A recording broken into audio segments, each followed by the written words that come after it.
Con el tema de cefaleas, ya vimos el concepto de cefalea, el porcentaje y la clasificación, y de todo esto, lo que más frecuentemente uno habla es la migraña, ¿no es cierto?, con toda la clasificación de las migrañas complejas y el tratamiento que uno debe decidir, ¿no es cierto? El mejor tratamiento, dijimos que es el orden de dos triptanos, que dentro de eso tenemos una triptán que actualmente da una mejor respuesta al tratamiento de las crisis de cefalea en cuanto, digamos, a bloquear la parte de la cefalea.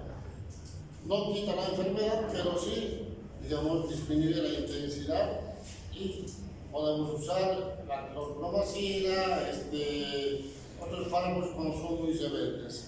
Otra de las causas es esta, fíjense, la cefalea tensional. Esta sí, ¿no es cierto?, es la más frecuente, la más común en cuanto a la presentación de cefalea, tanto en hombres como en mujeres. Obviamente es más frecuente en el sexo femenino que en los varones, pero ya no es unilateral, ya no es en el cráneo. En general es una opresión, una sensación de cefalea de toda la cabeza, es bilateral, ¿no es cierto? Empieza muchas veces en la parte occipital hacia adelante y a veces de adelante para atrás o de izquierda para derecha, ¿no es cierto?, pero siempre engloba toda la cavidad craneana. Y esto es interesante, dolor sordo y molesto, o sea, no nada definido, ¿no es cierto? Obviamente no es como ¿no es cierto?, la migraña. Esto no altera su vida. Uno tiene cefalea, está con cefalea, va a la casa, se duerme y no hay ningún problema. No es que le altera, digamos, el sueño, o no es que, digamos, tiene que dormir para que mejore esto. Esto se presenta durante el día, todo el día, al terminar la jornada laboral, ¿no es cierto? ¿Pero por qué? ¿Por qué esto? Porque en general la cefalea tensional, ¿no es cierto?, es porque secundario a presiones. Ejemplo, ustedes, por ejemplo, ¿no es cierto?, ya van a llegar a los exámenes del primer parcial y de pronto en el examen les salen 3 exámenes al día y no terminan de estudiar o no estudiar. Entonces, eso es una tensión, es una presión. ¿Para qué? Para que la gran mayoría tenga estrés, preocupación, y eso genera dolor de cabeza. Aparte de eso, estudiar día y noche sin dormir, estar sin dormir, provoca más dolor de cabeza, ¿no es cierto? Esas tensiones, ¿no es cierto?, generan este tipo de cosas. En algunos pacientes, ¿qué es lo que pasa? Fundamentalmente en el sexo femenino, el acoso laboral. El acoso laboral, ustedes escuchan en las noticias aquí en Bolivia, en los países limítrofes, en el extranjero, siempre ocurre el acoso laboral. Y obviamente uno cuando va a trabajar es porque necesita el trabajo, no es que va por obligación, ¿no es cierto? Ya muchas veces uno tiene que aguantar el acoso laboral diario, ¿no es cierto? Y eso genera tensión, cefalea, sabe que, ¿no es cierto?, que hoy recibió el acoso, está con cefalea, mañana tiene que volver al mismo lugar, con el mismo problema, con el mismo acoso, lo provoca la misma cefalea, ¿no es cierto? Entonces, fíjense ustedes que, ¿no es cierto?, pasa esto y a los varones pasa lo mismo en el trabajo, ¿no es cierto?, que por decisión de la empresa o por edad o por mala conducta o porque, digamos, no es competente con el tipo de trabajo que uno hace, todo eso, saben que lo van a despedir, o están la puntología hace todos los días con este niño. Y obviamente, si es varón, si tiene familia, sabe que de ese sueldo depende el sustento de su familia, entonces provocan tensión, estrés, preocupación, y eso provoca cefalea. Pues fíjense ustedes que la cefalea tensional es en el diario vivir. En el diario vivir. Si nosotros podemos analizar, hay un montón de causas de por qué podemos tener la cefalea tensional. Por eso es la primera causa, ¿no es cierto? La primera causa, ¿no es cierto?, en cuanto a la clasificación de las cefaleas. La segunda causa es la migraña, pero en general lo que más se habla es de migraña, no de cefalea tensional. El paciente va con cefalea tensional y el médico le dice: usted tiene migraña. Entonces es un error, porque la presentación es totalmente diferente en cada uno de ellos. Ahora, ¿cuál es el tratamiento? Lo mismo, analgésicos simples, aspirina, paracetamol. Muchas veces, cuando es muy crónico, de muchas semanas, meses, se agrega algún antidepresivo, algún ansiolítico, para no provocar ansiedad. Y obviamente el mejor tratamiento para esto es técnicas de relajación para manejar el estrés. Algunos van a recibir masaje, algunos van, no sé, acá los cuidadores van incluso a sus saunas, salir al campo. Y mucha gente va a donde aprender yoga. Entonces, ¿esto para qué? Para que uno aprenda, digamos, a equilibrar el tema del acoso con el tema laboral. Entonces, para no depender de qué? De los medicamentos, ¿no es cierto? Me parecería fácil, digamos, hacer técnicas de relajación. No es tan simple, pero uno lo tiene que hacer, ¿no es cierto? Ahora, ¿qué otras cefaleas conocemos? Las famosas cefaleas postraumáticas, y dentro de estos hablamos las migrañas postraumáticas, ¿no es cierto? Una coincidencia de que justo el paciente tiene, digamos, con estos pacientes migrañas, se golpea y empiezan las crisis. O simplemente este señor que se golpeó, ¿no es cierto?, tiene cefalea, obviamente por el golpe. ¿Qué es lo que hacen ustedes? ¿Qué es lo que harían con este paciente?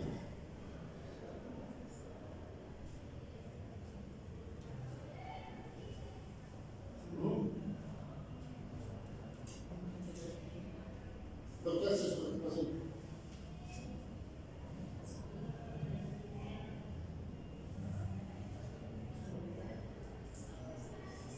Gracias a Dios. Estabilizar. ¿Qué estabiliza qué es? Primero, piezas fundamentales en el estado. Bien, ¿qué más? Estabilizar. Después, suturar y sexar para ver si no hay nada. ¿Por qué haces eso?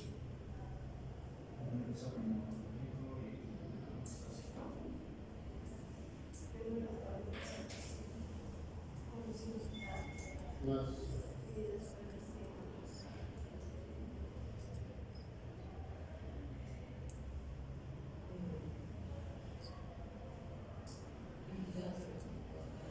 Y vigilancia 24 horas. ¿Vos qué haces? Haría de los signos vitales, vigilancia de los signos vitales, la de Glasgow. Después trataría la hemorragia y haría estudios imaginológicos para ver alteración. Se puede estabilizar bien TAC. ¿Qué es lo que hacemos con este paciente? Primero, ¿no es cierto?, estabilizar, como dice, comprimir, ¿no es cierto?, hacer la limpieza, si está todo bien, para hacer una radiografía, si no tuvo que dar el conocimiento, es importante, ¿no es cierto? Si el paciente no perdió el conocimiento, lo más probable que sea una herida superficial, ¿no es cierto? Y si perdió el conocimiento, sí, es mandatorio. Actualmente dicen que todo paciente que tiene TEC con pérdida de conocimiento tiene indicación de tomografía. Entonces, es importante primero saber. Si el paciente no perdió el conocimiento, le pasan el trabajo, es que le pasó, me golpeó, me tengo que hacer 2 horas, se desmayó, no, se desmayó, pero me duele. Entonces, ¿qué hacemos? Vemos que esté todo bien, limpiamos, estabilizamos, para ello hacemos una radiografía de cráneo por la herida, ¿no es cierto? O puede ser que tenga algún objeto extraño dentro, por debajo de la piel, le hacemos el examen, no tiene nada y hacemos la sutura. ¿Qué más?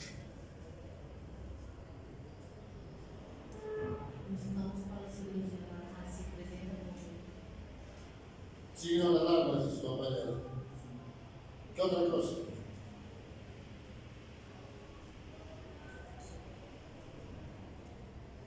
Te mandamos así, vaya a la casa. Entonces, ¿qué hacemos?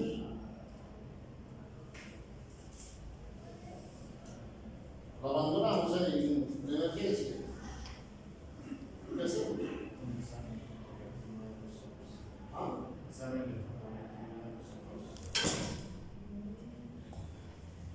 No, ya sabemos, ya tiene un buen grado, no puede el conocimiento, está hemodinámicamente estable, si los vitales está bien, tiene una radiografía normal, ya tiene la sutura, ¿qué más? ¿Qué hacemos? Ya le dio una pauta de alarma, ¿qué más?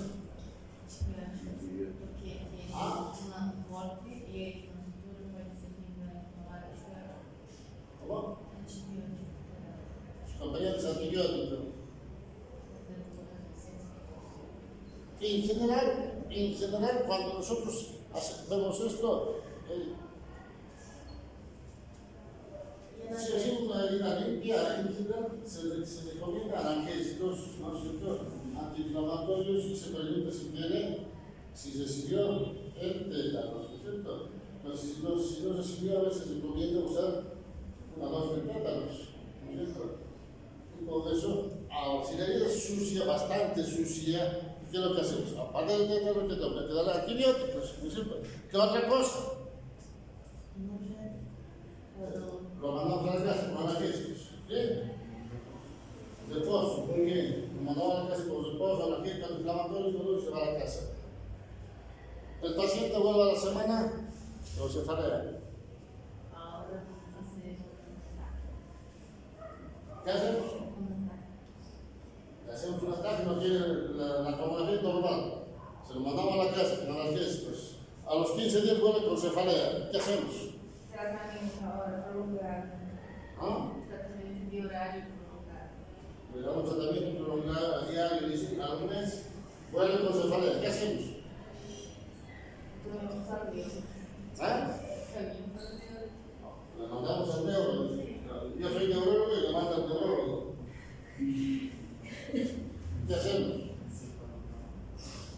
Es un error que ustedes como médicos no tengan que explicar al paciente que un golpe en la cabeza puede tener duración de unos pocos días hasta un mes y medio, 2 meses, dependiendo de la intensidad. Si eso no explica, el paciente siempre va a venir varias veces a la consulta.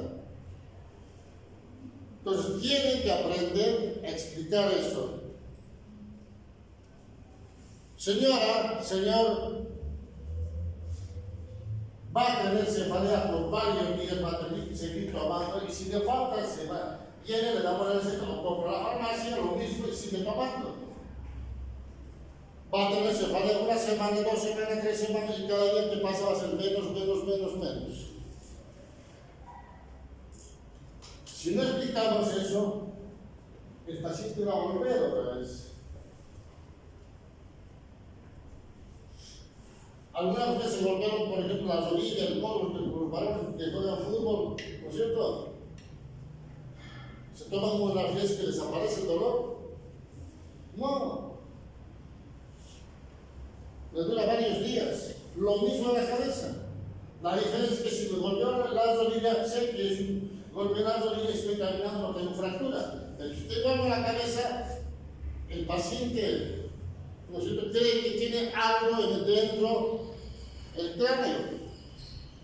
Entonces va a un médico, va a otro médico, va a otro médico, va a otro médico. ¿Por qué? Porque ninguno le explicó la evolución natural del trauma. Entonces tienen que saber esas cosas.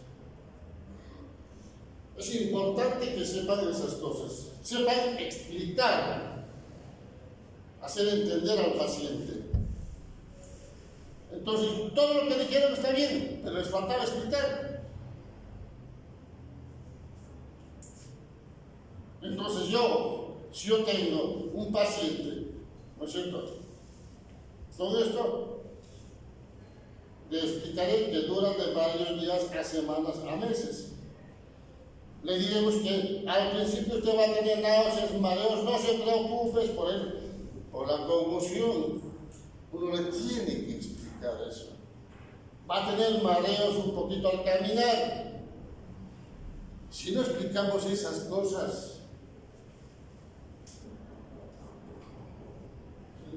piensa que está bien y si le pasa algo de esto, ¿no es cierto?, piensa que tiene algo más que no le dijo o ¿no es cierto?, no hizo un buen examen el médico. Entonces, fíjense ustedes que todas estas cosas es importante saber entender en los pacientes con cefalea postraumática. Ahora, ¿qué pasa cuando yo tengo este tipo de pacientes? Cefalea de inicio brusco.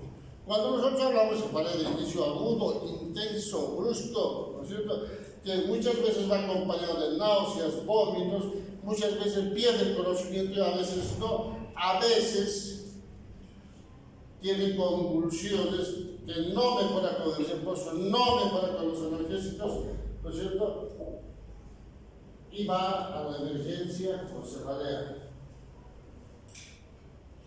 Caminando, a veces solo, a veces acompañado. ¿Qué hacemos con este paciente? Pues, tengo cefalea, me duele mucho la cabeza. Esta mañana empezó mi cefalea. La gran mayoría de ustedes seguramente van a decir: usted tiene migraña. Bueno, el paciente se agarra así, le duele, como ve que se agarra este lado, le duele ese lado, tiene migraña.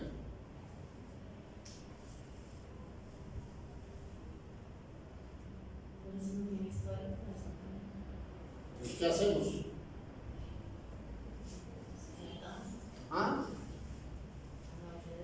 ¿Qué hacemos? El examen neurológico, el interrogatorio, las famosas preguntas de semiología: ¿dónde, cuándo, cómo y por qué? Otra vez estamos repitiendo lo mismo. ¿Dónde le pasó? En mi casa. ¿Cuándo? Esta mañana. ¿Cómo? ¿No es cierto? Estaba empujando un mueble. ¿Por qué? Porque quería modificar mi habitación. Las famosas respuestas: ¿dónde, cuándo, cómo y por qué? Eso llevarlo a semiología, ¿no es cierto? Siempre les digo que hagan eso todos los días y lo tienen que hacer todos los días.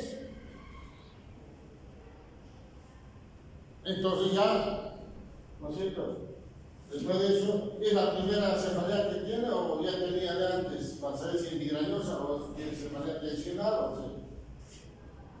No, dice, alguna vez tuvo alguna cefalea, pero no como esta. Esta es totalmente diferente. Es intenso, agudo, nunca tuve esta cefalea. Ojo, cuando pasa este tipo de cosas, esta cefalea tiene sus características. Toda la cefalea de inicio agudo brusco que acompaña de náuseas, vómitos o de desconocimiento, convulsiones,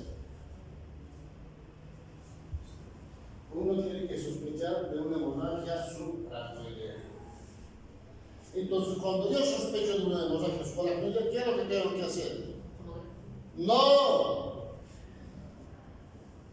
Semiología. ¿Qué es la semiología? Tengo que buscar qué cosa. Rigidez de nuca, la famosa nucalgia, meningismo. Entonces yo tengo que confirmar mi sospecha al examen. Cuando yo encuentro o confirmo mi sospecha, sí me haré la tomografía.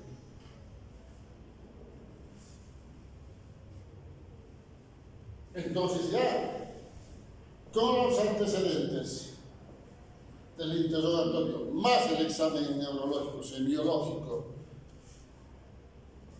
y la tomografía, confirma mi diagnóstico. Tiene una hemorragia subaracnoidea, ¿no es cierto? Entonces, esta es la imagen de hemorragia subaracnoidea, sangre en las cisternas basales. Todo lo que es blanco en tomografía es sangre o hueso. El hueso y está en la periferia, si está en el medio, tiene que ser sangre, ¿no es cierto? Entonces ya, con esto, sospecho que mi paciente tiene, o confirmo que tiene una hemorragia subaracnoidea. ¿Y cuál es la causa más frecuente para que se presente esto? Un sangrado de un aneurisma cerebral. Sangrado de aneurisma cerebral. Entonces, cuando yo veo que mi paciente tiene cefalea intensa, náuseas, vómitos, más rigidez de nuca, tengo que pensar en una hemorragia subaracnoidea, pero eso en general es en la gente joven y adulta. En los pacientes pediátricos es muy raro encontrar, no digo que no se encuentre, es muy raro. Pero cuando es el paciente pediátrico, los pediatras normalmente ¿en qué piensan? En una meningitis. ¿Por qué? Porque no están entrenados en esto. Entonces, para que tenga una meningitis, ¿qué tendrá?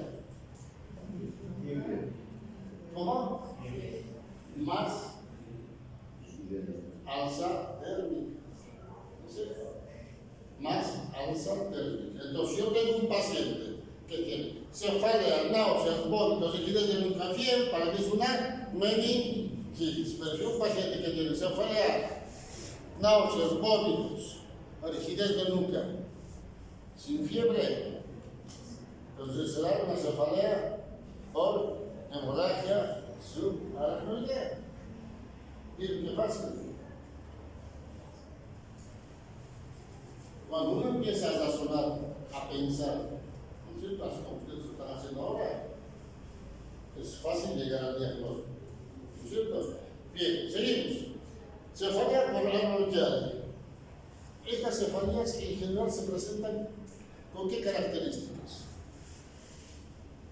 Cefalea. Fíjese, es cefalea, todos tienen cefalea. Pero va a tener ¿qué cosa?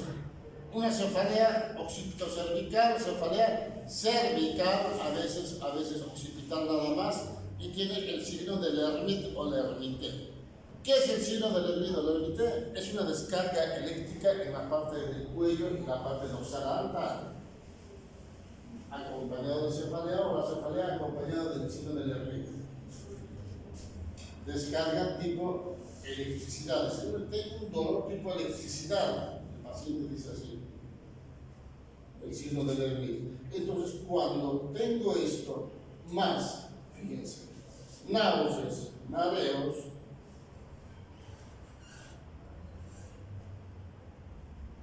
tengo que sospechar de cefalea por anorexia. Pero si yo tengo la cefalea, por ejemplo, este paciente tiene cefalea, náuseas, a veces vómitos, mareos,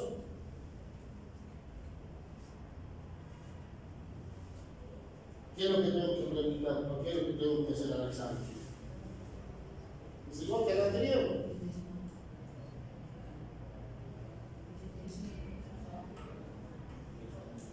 El interrogatorio. Entonces, no, la cefalea tengo de hace varios días. Es la misma cefalea, un poquito más, un poquito menos. Entonces, seremos aquí para que lo vean. ¿No? Sí, no. ¿Tiene náuseas y vómitos? ¿Ah?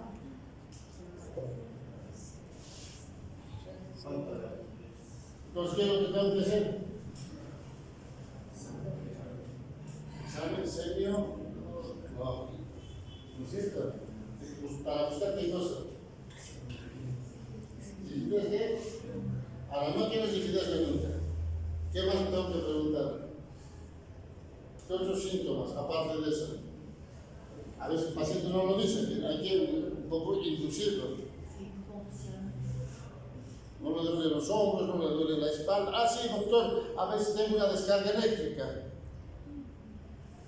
El signo del hervir. Entonces, cuando yo tengo esto, más la cefalea, pues yo tengo que sospechar encefalea por Arnold-Chiari tipo 1. ¿Y qué es el Arnold-Chiari tipo 1? Es el descenso de las amígdalas cerebelosas por el agujero magnum o agujero occipital.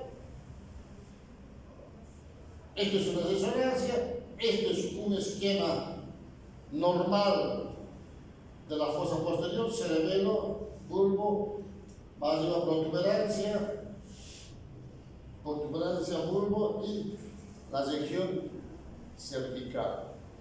Acá, esta es la cisterna magna, o líquido cefalorraquídeo, pero en esto tengo un descenso de las amígdalas cerebelosas por el agujero. ¿Qué es lo que va a provocar? Compresión. Si provoca compresión, alteración en la circulación del líquido cefalorraquídeo, si hay alteración del líquido cefalorraquídeo, va a provocar aumento de la hipertensión intracraniana. Y si hay aumento de la hipertensión intracraniana, aumento de la PIB, el paciente va a tener cefalea. ¿No es cierto? Va a tener cefalea. Entonces, fíjense ustedes, solamente con el interrogatorio podemos llegar al diagnóstico. Entonces, este paciente ya, con todos los datos, sospecho, ¿y quién le haré? ¿Qué le haré?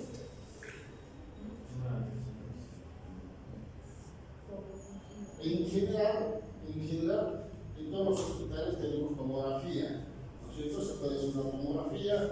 Probablemente no vamos a ver este tipo de estructuras. Lo recomendable es hacer una resonancia, ¿no?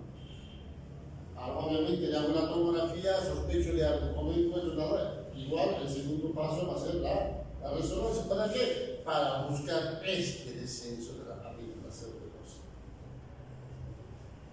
Entonces ya con eso, ¿no es cierto? Voy a definir que mi paciente tiene cefalea secundario a un descenso de las amígdalas cerebelosas, que es el Arnold-Chiari tipo 1, que se presenta fundamentalmente en forma evolutiva en varios años.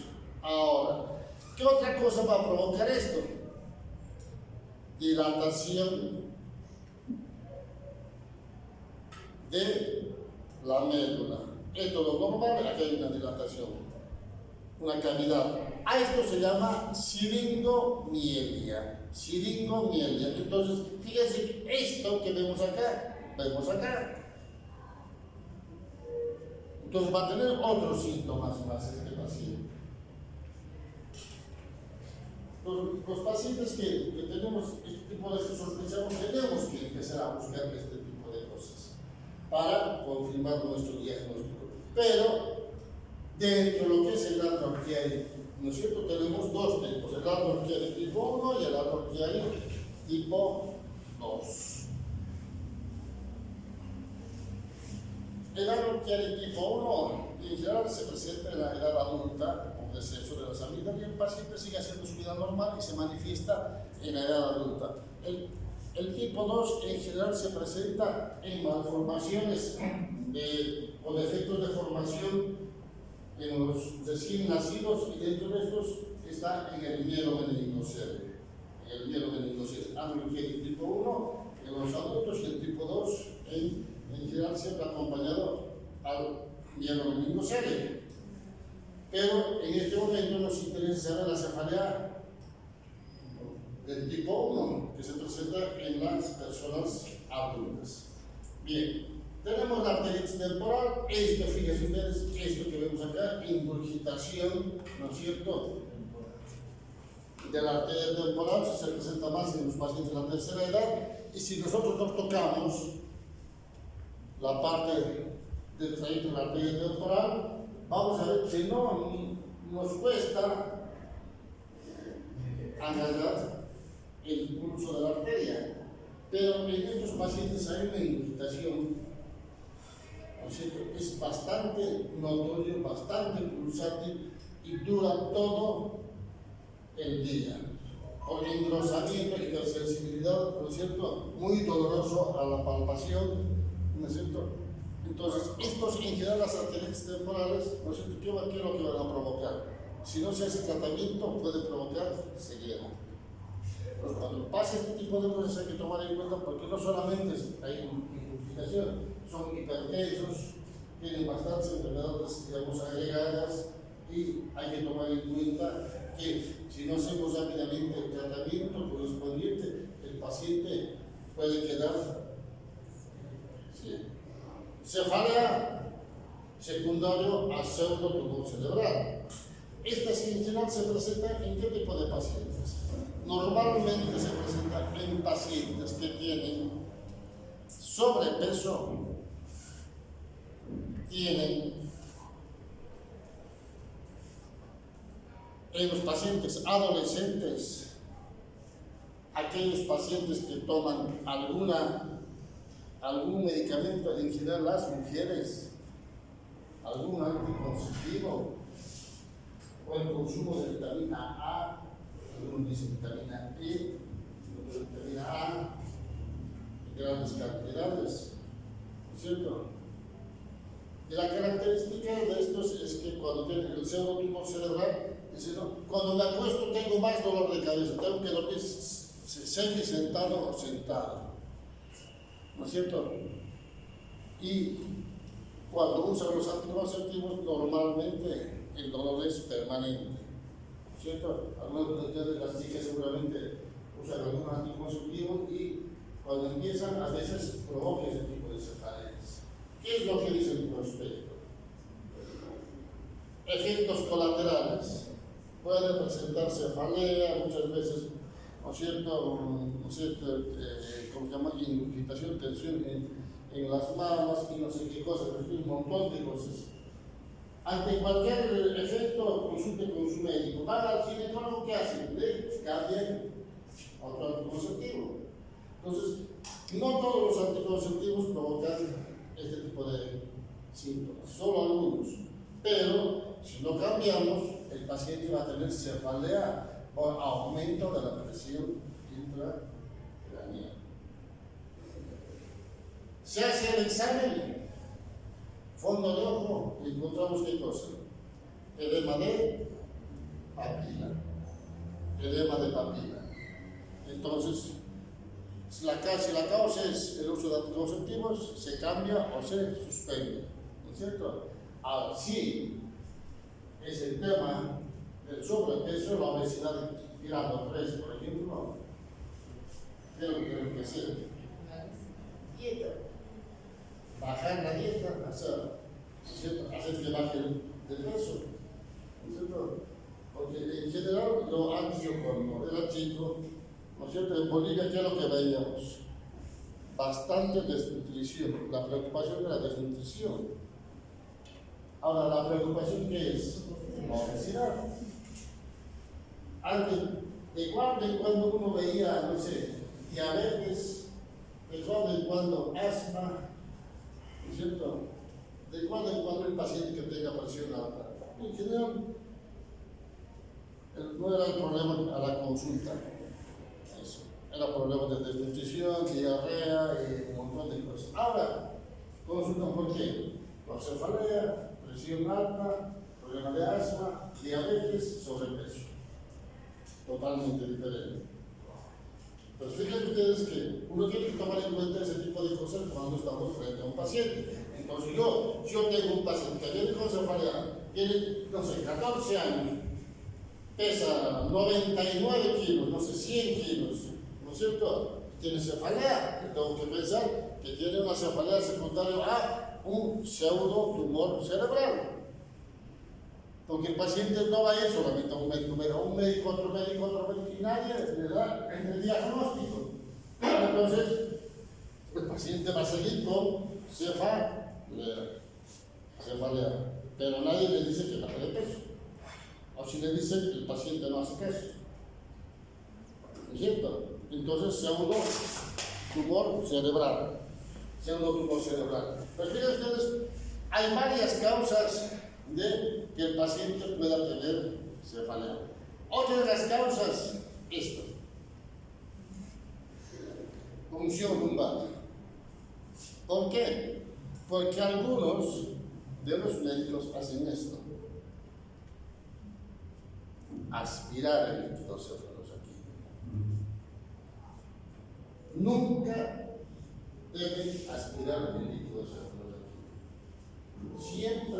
Siempre dejar que salga a goteo lento. Si sale a presión, a chorro, mejor volver a meter el mandril y sacar muy lentamente el mandril para que salga a goteo lento. Entonces, porque si no hacemos eso, hay una descompresión brusca, descenso brusco de la presión, ¿no es cierto?, la cabeza, y eso provoca cefalea por muchos días, difícil de tratamiento en los primeros días.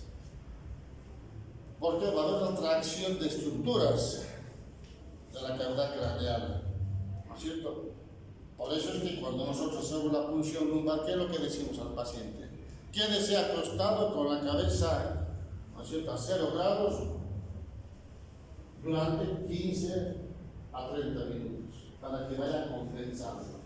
Y después de eso se levanta y se va a la casa tranquilo. Pero nos aseguramos de que el paciente no va a tener complicaciones de cefalea, más aún si nosotros aspiramos. ¿No es cierto? Ahora, ¿cómo solucionamos? Muchas veces algunos dicen hay que infiltrar cafeína, ¿no es cierto? Intravenosa, como tratar una migraña. Las cefaleas por punción, en general, es muy complicado tratar. Esto generalmente les pasa a los anestesiólogos, ¿cierto?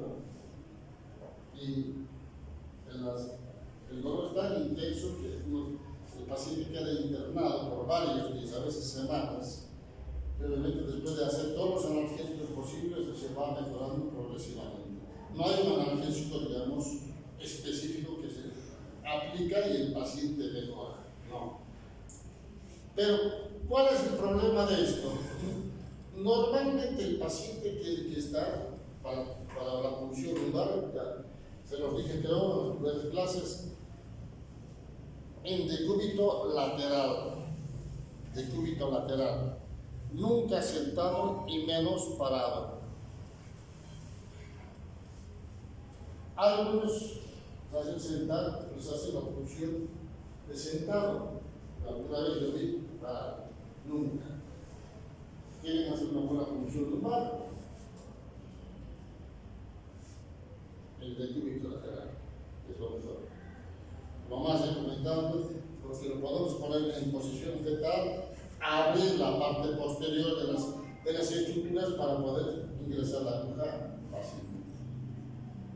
Entonces, fíjense que todo esto tenemos que tomar en cuenta cuando estamos empezando a hacer las funciones lumbares para no tener dificultad al ingreso y no tener mayores complicaciones, ¿no es cierto?, cuando logremos obtener el líquido cefalorraquídeo. Existen cefaleas por aumento de la presión intracraneana. Esto sí puede ser secundario a qué? A un tumor que comprime el cerebro, ¿no es cierto?, o a aumento del líquido cefalorraquídeo que va a provocar una hidrocefalia. De cualquier manera, ya sea el tumor o el líquido, ¿qué es lo que va a provocar? Aumento de la presión intracraneana. Y si en aumento de la PIG, el paciente tendrá cefalea. ¿No es cierto? Por eso que cuando el paciente va a cefalea, dice, me duele mi cabeza, ¿no es cierto? O la mamá le lleva al hijo y dice, le duele la cabeza y analgésico, ¿cómo te duele? A veces el paciente no sabe explicar, el paciente pediátrico, y menos la mamá porque no lo ve, se la escuela, no tiene cefalea, se queda, llega a la casa, le duele, se duerme y se le pasa y otra vez le duele. Y hace 4 días, hace 2 semanas que está así, va a los médicos, dice, se fueron analgésicos. Los analgésicos mejoran, pero otra vez le duele la cabeza, va a otro médico, pasa lo mismo, le pregunta lo mismo, hace lo mismo, y cuando analgésicos, y otra vez pasa 1 mes, 2 meses, y no hay nada, digamos, que oriente, solo cefalea.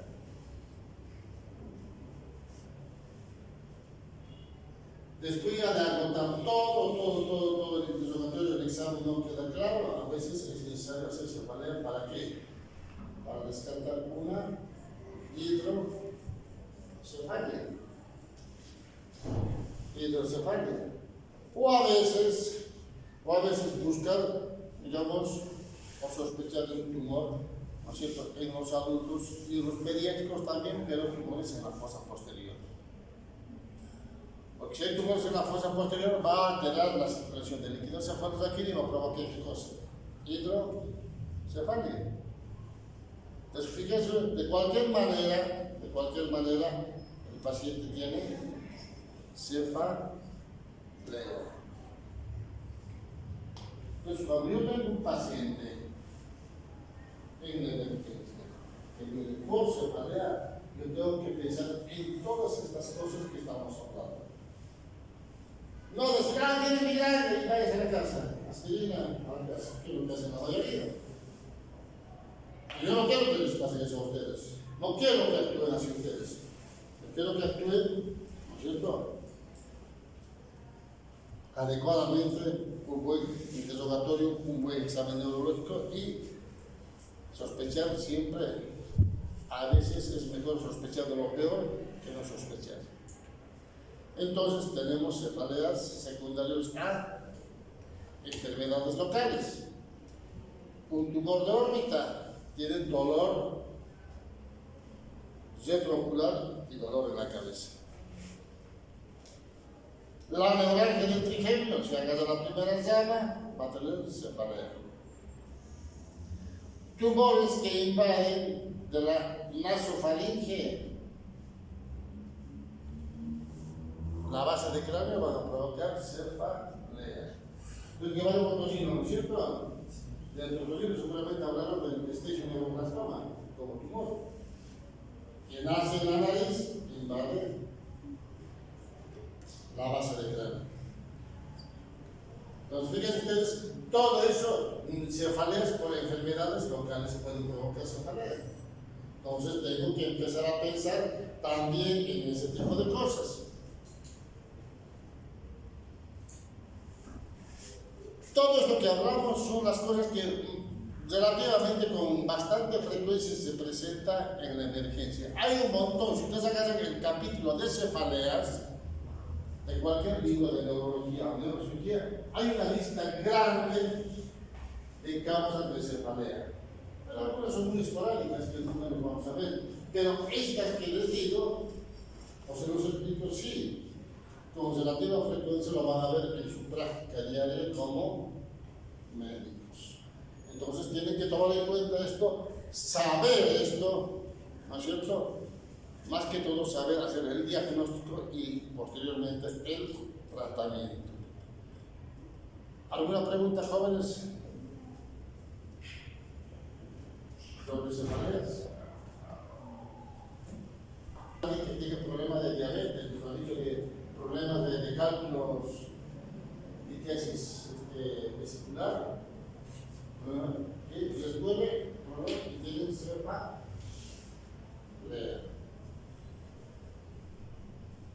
Entonces, si nosotros empezamos a buscar enfermedades de este tipo, siempre está la cefalea. Pero uno tiene que saber diferenciar. Esto fundamentalmente pasa en las mujeres. ¿No es cierto? Está con el novio, el amigo, le invitan a salir, no quiere salir, vamos, salgamos, ahí no tengo cefalea. No sé, algún problema con la familia, el papá la mamá, ay, tengo cefalea, me voy a la habitación, para evitar que lo vean, ¿no es cierto? No escribió el examen, doctor, tengo cefalea, para que le den permiso. Esas cefaleas no sirven. Las famosas jaquecas no sirven. Es un pretexto esa cefalea. Tenemos que saber diferenciar. Las mujeres son hábiles para hacer este tipo de cosas. También los hombres, pero más las mujeres. Entonces uno tiene que aprender este tipo de cosas como médico. Tenemos que saber, nos guste o no, tenemos que saber diferenciar. Pero tenemos que tomar en cuenta todo lo que hablamos. Esas sí son las verdaderas cefaleas. Esas sí no tenemos que equivocarnos, porque si nos equivocamos, estamos condenando a nuestro paciente que tiene cefalea por hemorragia esofágica. Le dice, usted tiene migraña, vaya a la casa. Se va a la casa y se muere. Se muere por desangrado. ¿Quién tiene la culpa? ¿Ah? El médico que no hace un buen diagnóstico. ¿No es cierto? Entonces, ese tipo de cosas uno tiene que entender, ¿no es cierto?, que la cefalea no es simplemente migraña. La cefalea